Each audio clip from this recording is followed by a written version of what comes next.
আল্লাহর রাসূল সাল্লাল্লাহু আলাইহি ওয়াসাল্লাম দোয়া করেছিলেন, আল্লাহ তাআলা দুইজন পুরুষের মধ্য থেকে যে কোনো একজন পুরুষের মাধ্যমে ইসলামকে শক্তিশালী করুন। একজন হলো হযরত ওমর ইবনুল খাত্তাব, আরেকজনের নাম হলো ওমর ইবনে হিশাম, যার নাম হলো আবু জাহেল। নাম কি বলেন? আর হযরত ওমরের নাম হয়ে গেছে ওমরে ফারুক। কারণ ইসলাম গ্রহণ করার কারণে আল্লাহ তাআলা তার মর্যাদা বাড়িয়ে দিয়েছেন। আল্লাহর রাসূল সাল্লাল্লাহু আলাইহি ওয়াসাল্লাম দোয়া করেছেন, দুই উমরের যে কোনো এক উমরকে যেন আল্লাহ তাআলা ইসলামের জন্য কবুল করেন। আল্লাহ তাআলা খাত্তাবের ছেলে উমরকে ইসলামের জন্য কবুল করেছেন। আল্লাহর নবী সাল্লাল্লাহু আলাইহি ওয়াসাল্লামের প্রতি যারা বেশি বিরক্ত ছিল তাদের মধ্যে হযরত উমর একজন ছিলেন। আবু জাহেল ঘোষণা দিল, কে আসো? মুহাম্মাদের গর্দান কেটে নিয়ে আসবা, তাতে 100 উট পুরস্কার দেওয়া হবে। মদিনার মক্কার কারো হিম্মত নাই মুহাম্মাদের সামনে গিয়ে দাঁড়াবে, মুহাম্মাদের গর্দান নিয়ে আসবে। উমর ইবনুল খাত্তাব দাঁড়ায় বলে, আবু জাহেল আমি আছি। আল্লাহু আকবার বলেন। আল্লাহ তাআলা হেদায়েত কিভাবে দিবেন দেখেন। দাঁড়ায় গেলেন, বললেন আমি আছি, আমি নিয়ে আসবো, আমার জন্য 100 উটের হাদিয়া তোহফা প্রস্তুত রাখো। এই ঘোষণার পরে আল্লাহর নবীর দরবারের দিকে চললেন। পথিমধ্যে হযরত নুআইম রাদিয়াল্লাহু আনহু নামে একজন সাহাবীর সাথে দেখার সাথে সাথে জিজ্ঞাসা করলেন, আইনা তাযহাবু, উমর কোথায় যাচ্ছ? বলে, মুহাম্মাদের গর্দান আনার জন্য মুহাম্মাদের দরবারে যাচ্ছি। সাহাবী বলে, মুহাম্মাদের গর্দান আনার আগে তোমার ভাই, তোমার বোন আর তোমার বোন জামাইয়ের ঘরে যাও, গিয়ে দেখো তোমার বোন আর তোমার বোন জামাই মুহাম্মাদের দ্বীন গ্রহণ করেছেন। হযরত ওমর বলে, এটা শোনার পরে আমার মাথায় রক্ত উঠে গেছে। আমি উমর রাদিয়াল্লাহু আনহু নবীজির কাছে না গিয়ে আমার বোনের ঘরে গেলাম। আমার বোনের ঘরে গিয়া বাহির থেকে আওয়াজ শুনলাম, ভিতর থেকে কি জানি একটা মধুর সুরে তেলাওয়াত হচ্ছে।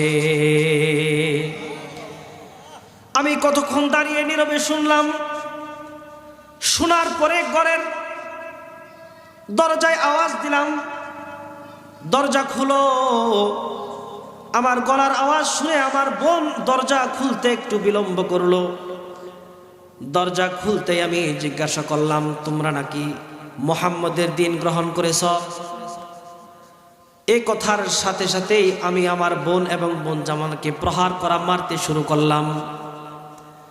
অনেকক্ষণ মারার পরে বোন আর বোন জামাই, বোনের নাম ফাতেমা, বোনের জামাইয়ের নাম সাঈদ রাদিয়াল্লাহু আনহু, তারা বলতেছে, উমর তুমি যদি আমাকে হত্যাও করে ফেলো তারপরেও সেই দিন আমরা ছাড়ব না।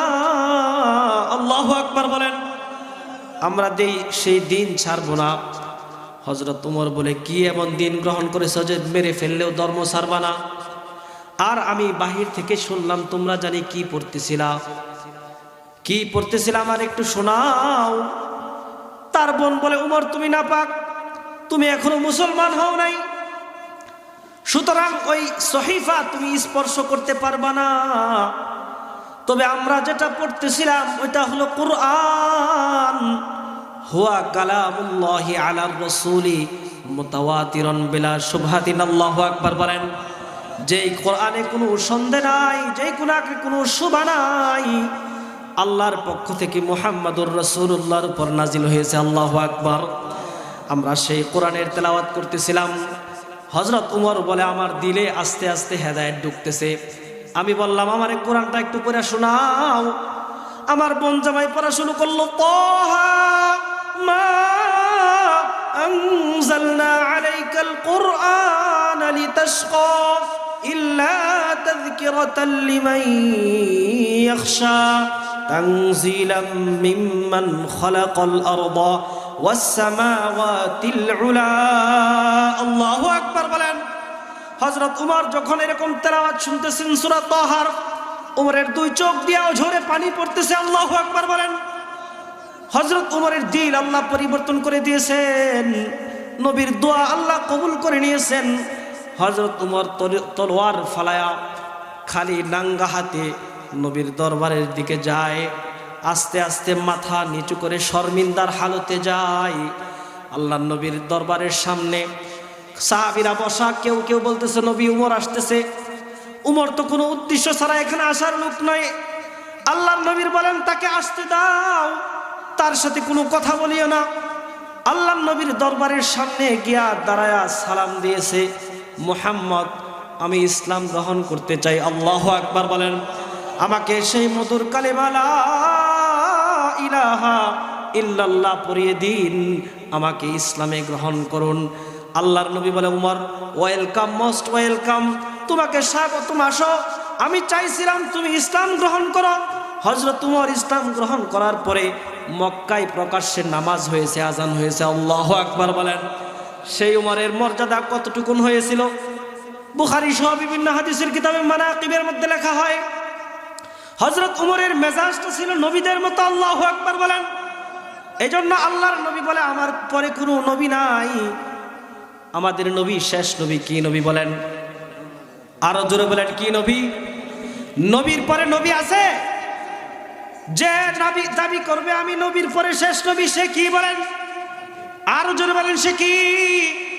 কাফের সে যেই হোক।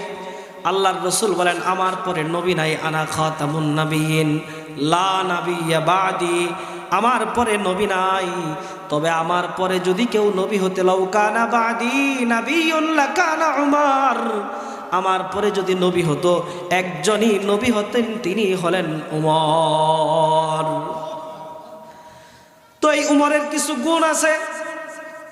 গুণগুলো কি কি? মানাকিবে উমরের মধ্যে লেখা হয় কোরআনে কারিমের 30 জায়গার বেশি জায়গায় উমরের পছন্দ যেমন ছিল, আল্লাহর পছন্দটাও এরকম ছিল। সুবহানাল্লাহ পড়েন। অর্থাৎ উমর রাদিয়াল্লাহু আনহুর যেমন মন চাইতো এমন আয়াত যদি নাজিল হইতো, আল্লাহ তাআলা ওইরকম আয়াতই নাজিল করেছেন। সুবহানাল্লাহ পড়বেন না? যেমন কোরআনে কারিমের মধ্যে আছে মক্কা শরীফের কাছে মাকামে ইব্রাহিম নামে একটা জায়গা আছে কাবা ঘরের সাথে, যারা গেছেন দেখছেন। ওই জায়গার নাম হলো মাকামে ইব্রাহিম।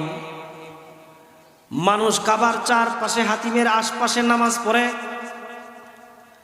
হযরত উমর রাদিয়াল্লাহু আনহুর মনে চাই যদি মাকামে ইব্রাহিম নামাজের জন্য উন্মুক্ত হয়ে যেত। তার মনের এই তামান্না আরশের মালিকের কাছে পছন্দ হয়ে গেছে। আরশের মালিক কোরআনের আয়াত নাজিল করে দেন, ওয়াত্তাখিযু মিন মাকামি ইব্রাহিম মুসাল্লা। অর্থাৎ নবী আপনি নামাজের জন্য এই মাকামে ইব্রাহিমকে মুসাল্লা বানিয়ে নিন। আল্লাহু আকবার বলেন। অর্থাৎ উমরের মেজাজটা যেমন কোরআনের আয়াতটা আল্লাহ তাআলা ঠিক মেজাজ অনুযায়ী নাজিল করেছেন। পঞ্চম হিজরিতে পর্দার আয়াত যখন নাজিল হলো, আগে পর্দার হুকুম ছিল না। হযরত উমর রাদিয়াল্লাহু আনহুর মনে হলো যদি পর্দার আয়াত আসতো অন্তত পক্ষে নবীদের স্ত্রীদের জন্য। কারণ নবীদের স্ত্রীরা যদি অন্যদের সামনে যায়, মুনাফিক থাকে, বিভিন্ন ধরনের লোক থাকে। নবীজিকে বললেন, নবীজি আপনার স্ত্রীদের অন্য কারো সামনে যাওয়া উচিত নয়, কারণ এখানে মুনাফিক সহ বিভিন্ন ধরনের লোক আসে। এই জন্য হযরত উমরের চাওয়া ছিল পর্দার আয়াত নাজিল হোক।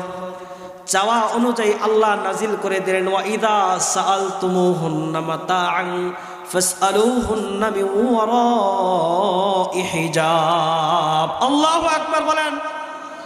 আল্লাহ তাআলা বলেন যদি কোনো কিছু চাইতে হয় তাইলে পর্দার আড়াল থেকে চাও।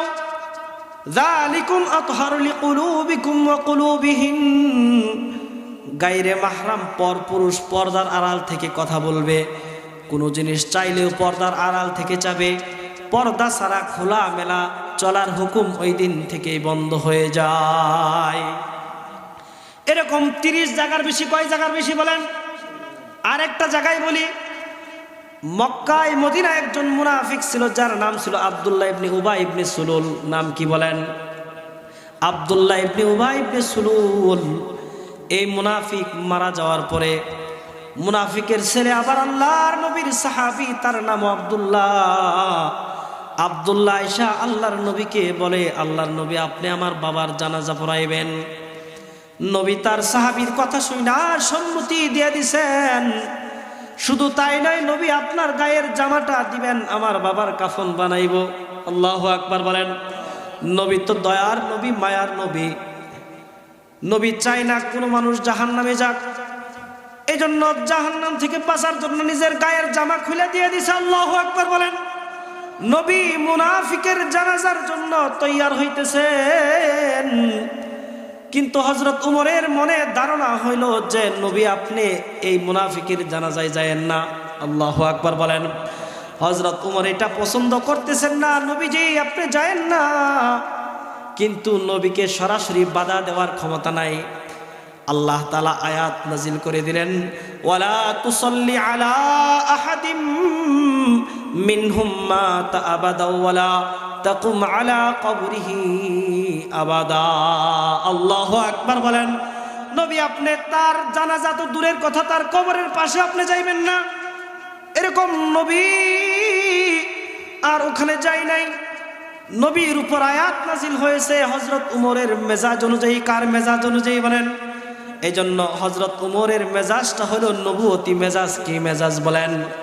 তাহলে এমন একজন মানুষ যার সার্টিফিকেট দিয়েছেন আল্লাহর নবী, তার দাম কম না বেশি বলেন? আর জোরে বলতে হবে। শুধু কম বেশি তা নয়, আল্লাহর রাসূল বলেন আমার সাহাবীদের প্রতি আল্লাহ খুশি। তাদের মধ্যে 10 জন সাহাবী এমন আছে তাদেরকে আল্লাহ তাআলা জীবিত থাকতে জান্নাতের সুসংবাদ দিয়ে দিয়েছেন। তাদের মধ্যে আবু বকর ফিল জান্নাহ, উমর ফিল জান্নাহ, উসমান ফিল জান্নাহ, আলী ফিল জান্নাহ, সাঈদ ইবনে যায়েদ ইবনে আমর ইবনে নুফাইল ফিল জান্নাহ, আব্দুর রহমান ইবনে আউফ ফিল জান্নাহ, সাদ ইবনে আবি ওয়াক্কাস ফিল জান্নাহ। এরকম 10 জনের সাহাবী বলছেন, নাম বলছেন। তার মধ্যে 2 নাম্বার হলো হযরত উমর। সুবহানাল্লাহ পড়বেন না? এরকম একজন দামি মানুষ, এই এতক্ষণ ওনার কথা কেন বললাম এটা এখন বলতেছি। এরকম একজন দামি মানুষ, তিনি এই সূরার, আমি যে সূরা পড়ছি সূরার নাম কি বলেন? সূরাতুল মুমিনুন। মনে রাখতে হবে। এরকম একজন দামি মানুষ এই সূরার ব্যাপারে কমিটমেন্ট দিতেছেন। এই আয়াতগুলো কোন জায়গা থেকে কিভাবে আসলো তিনি বলতেছেন। হযরত ওমর বলে, আমরা একদিন নবীজির পাশে বসা ছিলাম, আল্লাহর নবীর কাছে বসা ছিলাম। আর যখন ওহী আসতো, অর্থাৎ জিবরাইল আলাইহিস সালাম যখন কোরআনের আয়াত নিয়ে আসতেন, তখন আল্লাহর নবীর এক এক সময় এক এক অবস্থা হয়ে যাইত। সুবহানাল্লাহ। হযরত ওমর রাদিয়াল্লাহু আনহু বলেন, কানা ইযা নাযালা আলা রাসূলিল্লাহি সাল্লাল্লাহু আলাইহি ওয়াসাল্লাম আল ওয়াহয়ু, যখন আল্লাহর নবীর কাছে ওহী চলে আসতো, ইয়াসমাউ ইনদা ওয়াজহিহি কাদাবিন নাহলি, আমরা আল্লাহর নবীর কাছে বসে থাকতাম, মনে হইতো যেন মৌমাছির আওয়াজ হইতেছে। সুবহানাল্লাহ। তখন আল্লাহর নবী দাঁড়ায় যাইতেন, ফামাকাসনা সাআতান, আমরাও আল্লাহর নবীর পাশে দাঁড়ায় যেতাম। ওয়াস্তাকবালাল কিবলাতা, আল্লাহর নবী কিবলামুখী হয়ে বসে গেলেন। আল্লাহু আকবার। ওয়া রাফা ইয়াদাইহি, 2 হাত তুলে দিলেন। তারপর দোয়া করলেন, আল্লাহুম্মা জিদনা ওয়া লা তানকুসনা ওয়া আকরিমনা ওয়া লা তুহিন্না ওয়া আতিনা ওয়া লা তাহরিমনা ওয়া আসির ওয়া লা তুআসির আলাইনা ওয়ারদিনা ওয়ারদি আন্না। فقال لقد أنزلت إليك هذه 10 آية من أقامهن فدخل الجنة। আল্লাহু আকবার বলেন। এই আয়াতগুলো যখন নাজিল হয় আল্লাহর নবী খুশি হয়ে গেলেন। আল্লাহর নবী খুশি হয়ে দোয়া করতেছেন, আল্লাহ আপনি আমার উম্মতরে ঠকায়েন না, বেশি বেশি দান করেন।